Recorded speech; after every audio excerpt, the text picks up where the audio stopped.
What's going on, everybody? Team Juice here. We're here with our week five, Six. week six team builder versus team subs. Here with my buddy Chimpact, What's up, everybody? and let's get right into the What's team. up?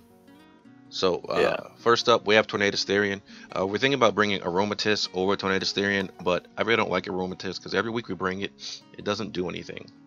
And Never does anything. like it's either just dies or it's just by itself and it can't do anything because it has no attacking moves. So I wanted to bring Tornadus this week.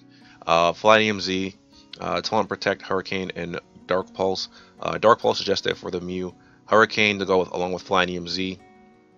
To deal max damage to the Lucario. I think it was, what is it? Did it always OHKO? Or did we need Rocks up for it to OHKO?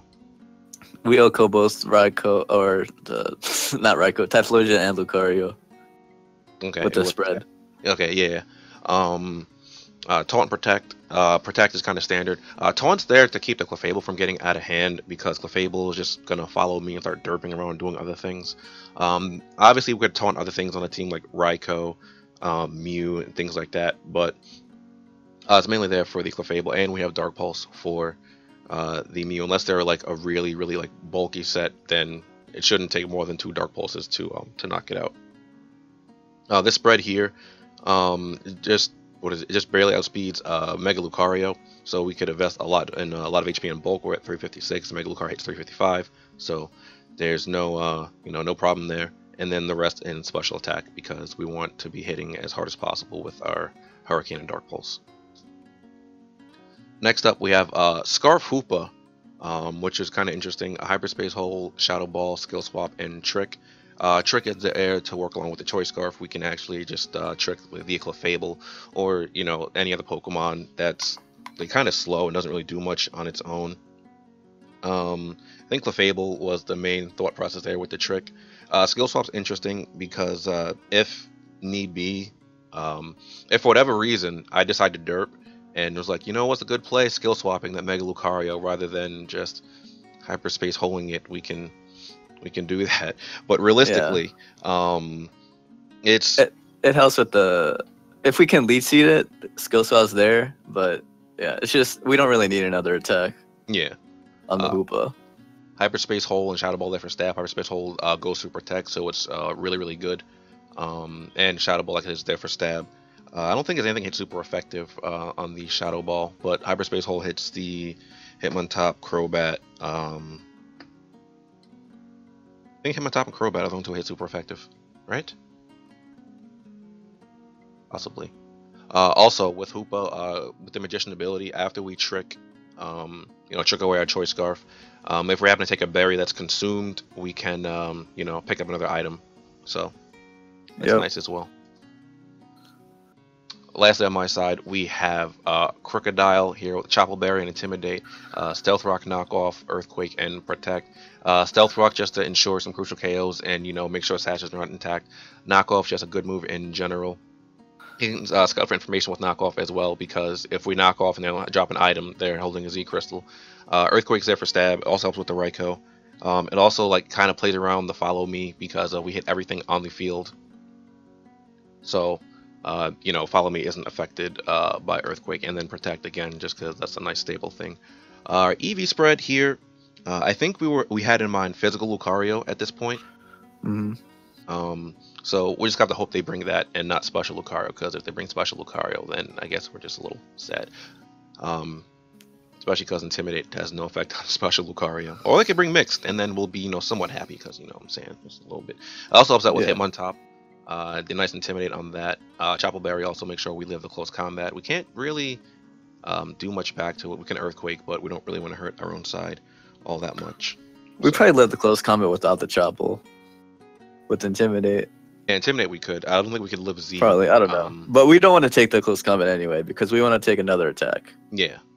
So we want to try to avoid that as much as possible. And now over to Chimp's half of the Pokemon. And the bait. What's the bait? Trying to bait him. Oh, on your side. Right. My bait this week is going to be. I think it's going to be Volcanion. Yeah. It's weird not bringing Volcanion is so good, so great. But yeah, they have a Raikou. We don't really want to make ourselves even more weak to Raikou. Yeah. So my first mon is going to be Kirin Black with Ice Beam, Earth Power, Protect, and Iron Head. Iron Head is only there for the Clef. I can get, or well, it's not only there for the Clef, but Iron Head can also flinch in case Wait, hold on. we are in a position to force ourselves to get a flinch, so that our next move can knock out that mon or something like that. Wait, hold on. I think I copied the wrong spread for Kirim when I went to load the team because Yours? mine is just bold with No, it's supposed to be bold. supposed to be bold. It's supposed to be bold. Okay, I thought I copied it wrong. So So- it still had toxic. So No. Yeah, it doesn't have toxic anymore. yeah, no, that's why I thought I was like. Wait, I was we gonna don't go with toxic, but then we were talking about it. And it's like if we're like right before the game, we decided to go with Aromatisse, or Tornadus over Aromatisse, and toxic helped us out against the Clef, with the skill swap if we skill swap the Clef, and with because we had skill swap on the Aromatisse as well, and if we wanted to toxic the Mew, we could toxic the Mew and get synchronized, but we have healer as the ability, so eventually we would get out of that. And with healer plus heal pulse, the Kirin Black is going to be living for a while because it's very, very bulky. With this spread, we always live. We needed to hit 256 defense, and the only way to hit 256 defense without wasting too many EVs is to just give it a bold nature. Because its defense is much higher than special. Well, not much higher, but just higher than Spadef. And with the Intimidate, we needed max HP and 256 defense. And with the Bold Nature, we had a little bit more. So that's always nice. And then max Spadef so that we can take on Eruptions, Aura Spheres from the Raikou, Aura Spheres from the Mew, Dazzling Gleams, Moonblast, everything special that they have. They have a lot of special attackers, so I wanted to go with a little bit more Spadef, but definitely need to hit the 256 benchmark to live a adamant close combat from a Lucario through Intimidate from the Crocodile. Yeah, this thing is very, very bulky and hits very, very hard as well. So the next Pokemon is Psycha, the Aegislash. Also, all these nicknames are from Yahari. Great anime. Definitely be sure to watch it. I don't know, Kenny, do you have your Pokemon nickname? everything but the Tornadoes because we don't have a nickname for that yet. Oh, Chestnut doesn't have a nickname either, actually. I named my Chestnut Uka. All right. Oh. I don't even know who Uka is, but I just named it Uka. I looked at the character list. All right, so Aegislash is Substitute, Shadow Ball, Wide Guard, King Shield. Wide Guard is for the Typhlosion, for when it wants to go for Eruptions. It's probably going to carry Fire MZ, so gotta watch out for that. With the Shadow Ball, it's pretty much the most consistent attack. Flash Cannon could also be there over Wide Guard or Substitute, or Shadow Sneak even over Substitute, but Substitute's nice. It's a little bit worse without the Aromatisse, because even though Heal Pulse doesn't go through Sub, Heal Pulse goes through King Shield.